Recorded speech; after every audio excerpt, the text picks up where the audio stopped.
Enak banget ya Gus ya, jawabnya sambil baca catatan tadi. Terima kasih. Saya catat sedikit. Yang penting ini bukan catatan Mahkamah Konstitusi.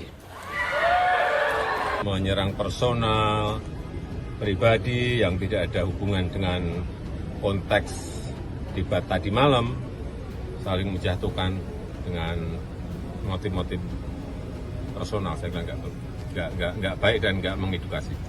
Gus Muhaimin ini lucu ya, menanyakan masalah lingkungan hidup, tapi itu kok pakai botol-botol plastik itu gimana itu komitmennya? Botol plastik semua itu. Terima kasih. Tenang Pak Gibran.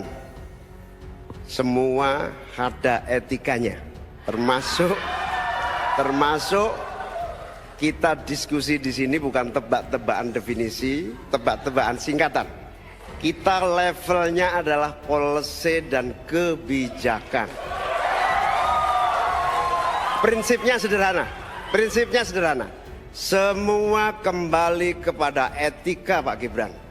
Etika, sekali lagi intinya bukan hanya etika lingkungan, tetapi etika bahwa forum ini adalah forum policy yang berharga. Jangan-jangan kalau kita tebak-tebakan definisi di sini, saya ragu kita ini levelnya SD, SMP, atau jangan-jangan ijazah kita palsu semua di sini. Ini yang mengagetkan. Jadi kalau tebak-tebakan, ya bukan di sini levelnya. Di sini adalah kebijakan kita untuk memimpin negara. Mas Gibran, saya menghormati Anda sebagai calon wakil presiden sehingga saya tidak akan bicara secara menjebak dan receh-receh. Saudara, pada tanggal 17 Februari 2019 dalam sebuah debat calon presiden, itu Pak Prabowo mengatakan bahwa Pak Jokowi itu menyampaikan tidak akan mengimpor komoditas-komoditas pangan jika nanti terpilih presiden. Ternyata kata Pak Prabowo nih, 4 tahun memimpin Pak Jokowi masih mengimpor dan itu merugikan banyak petani. Nanti dicek ya bahwa itu pertanyaan Pak Prabowo ke Pak Jokowi saat itu. Pak Jokowi bilang tidak akan ngimpor. Tapi sampai sekarang kita masih mengimpor banyak. Malah semakin banyak mafianya impor-mengimpor bahan pangan itu. Nah itulah sebabnya apa usul Anda untuk menyelesaikan masalah 5 tahun lalu ini? Ya, baik. Sepertinya Prof. Mahfud agak ngambek ya, soalnya saya sudah 2 kali memberikan pertanyaan yang sulit. Carbon capture, greenflation, selalu dikomenin pertanyaan receh. Ya kalau receh ya dijawab Pak, gitu loh, segampang itu. What? Indonesia tanah air beta pusaka abadi nan jaya. Pengamat politik Trias Politika Strategi Agus Baskoro menilai serangan yang dilakukan Cawapres nomor urut 2 Gibran Rakabuming Raka terhadap 2 kompetitornya Muhaimin Iskandar atau Caimin dan Mahfud MD sebagai bumerang politik. Serangan Gibran disampaikan saat debat Cawapres di Jakarta Convention Center atau JCC, Jakarta Pusat pada Minggu 21 Januari 2023 malam.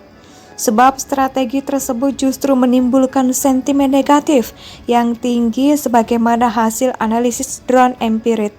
Agung menduga strategi menyerang Gibran awalnya digunakan untuk menunjukkan posisi tawar dirinya sebagai cawapres yang pantas dibanding 2 kompetitornya Caimin dan Mahfud. Selain itu juga untuk menarik pemilih rasional sebagai upaya untuk memenangkan kontestasi Pilpres 2024. 1 putaran, sebagaimana yang terus digaungkan Tim Kampanye Nasional atau TKN Prabowo Gibran. Pertama, secara personal untuk meningkat posisi tawar Gibran sebagai seorang cawapres yang juga pantas sebagaimana Caimin dan Mahfud. Kedua, secara elektoral untuk menjaga arahan 1 putaran sehingga diperlukan penampilannya optimal di panggung debat agar pemilih rasional tertarik memilih, kata Agung kepada suara.com, Senin 22 Januari 2024. Kendati begitu, Kata Agung, upaya tersebut justru menjadi bumerang yang membahayakan perolehan suara bagi Prabowo Gibran. Sayangnya, serangan Gibran ke Caimin dan Mahfud justru menghadirkan bumerang politik yang membahayakan posisi elektoral Prabowo Gibran, karena yang mengemuka malah sentimen negatif, sebagaimana temuan Drone Emprit, ungkapnya.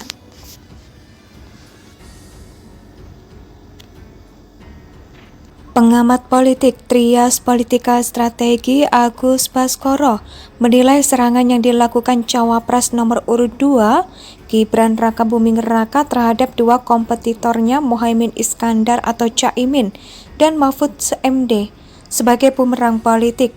Serangan Gibran disampaikan saat debat Cawapres di Jakarta Convention Center atau JCC, Jakarta Pusat pada Minggu 21 Januari 2023 malam.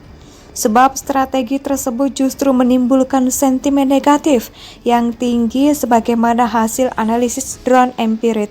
Agung menduga strategi menyerang Gibran awalnya digunakan untuk menunjukkan posisi tawar dirinya sebagai cawapres yang pantas dibanding dua kompetitornya Caimin dan Mahfud.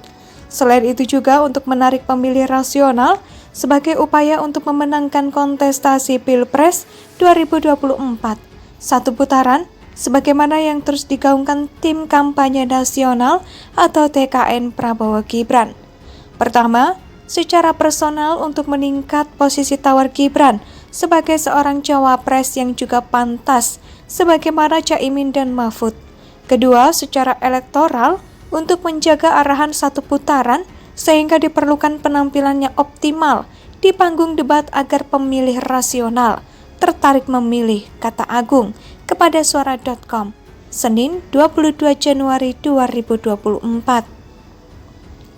Kendati begitu, kata Agung, upaya tersebut justru menjadi bumerang yang membahayakan perolehan suara bagi Prabowo Gibran. Sayangnya, serangan Gibran ke Caimin dan Mahfud justru menghadirkan bumerang politik yang membahayakan posisi elektoral Prabowo Gibran, karena yang mengemuka malah sentimen negatif, sebagaimana temuan Drone Emprit, ungkapnya. Pengamat politik Trias Politika Strategi Agus Baskoro menilai serangan yang dilakukan Cawapres nomor urut 2 Gibran Rakabuming Raka terhadap dua kompetitornya Muhaimin Iskandar atau Caimin dan Mahfud MD sebagai bumerang politik. Serangan Gibran disampaikan saat debat Cawapres di Jakarta Convention Center atau JCC, Jakarta Pusat pada Minggu 21 Januari 2023 malam. Sebab strategi tersebut justru menimbulkan sentimen negatif yang tinggi sebagaimana hasil analisis Drone Emprit.